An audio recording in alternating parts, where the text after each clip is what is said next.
नमस्कार, मी संस्कृती आणि आपण पाहत आहात नव मराठा। केंद्रीय अर्थमंत्र्यांनी संसदेत देशाचा अर्थसंकल्प मांडला आणि या अर्थसंकल्पातून सामान्य नागरिकांना मोठा दिलासा देण्याचा निर्णय घेण्यात आला, ज्यानंतर आता सामान्यांना आणखी एक दिलासा मिळण्याचं चिन्ह दिसत आहे। आणि यामागचं कारण ठरलं ते म्हणजे वीज दरातील कपात। महाराष्ट्र राज्य विद्युत वितरण कंपनी अर्थात महावितरणने पहिल्यांदाच घरगुती वीज दर कमी करण्याचा प्रस्ताव मांडलाय। यामुळे राज्यातील नागरिकांना लवकरच वीज कमी दरात मोठा दिलासा मिळणार हे जवळपास निश्चित दिसत आहे। महावितरण दिवसा वीज वापरणाऱ्या ग्राहकांना अधिक सवलत देण्याचा प्रस्ताव मांडला असून नव्या आर्थिक वर्षात म्हणजेच एप्रिल 2025 पासून लागू होणार असल्याचं म्हटलं जात आहे। राज्यात सौर ऊर्जा उत्पादनाला प्रोत्साहन देण्यात येत असल्यामुळे वीज बिलातील ही घट शक्य होत असून सामान्यांना या प्रस्ताव आणि निर्णयाचा फायदा होताना दिसणार आहे।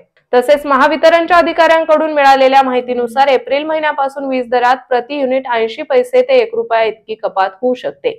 इतकंच नव्हे तर 2025 ते 26 ते 2029 ते 30 या 5 वर्षांच्या कालावधीत वीज दरात साधारणतः 12 ते 13% घटही अपेक्षित असल्याचं म्हटलं जात आहे।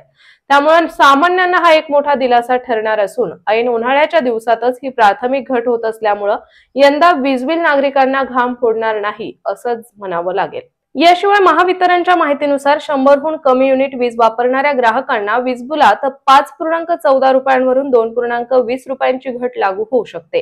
तर 101 ते 300 युनिट दरम्यान वीज वापरणाऱ्या ग्राहकांसाठीचे दर प्रति युनिट 11.60 रुपयांवरून 9.30 रुपयांपर्यंत खाली येणार आहेत। तर अशाच माहितीपूर्ण बातम्यांसाठी चॅनलला सबस्क्राइब नक्की करा।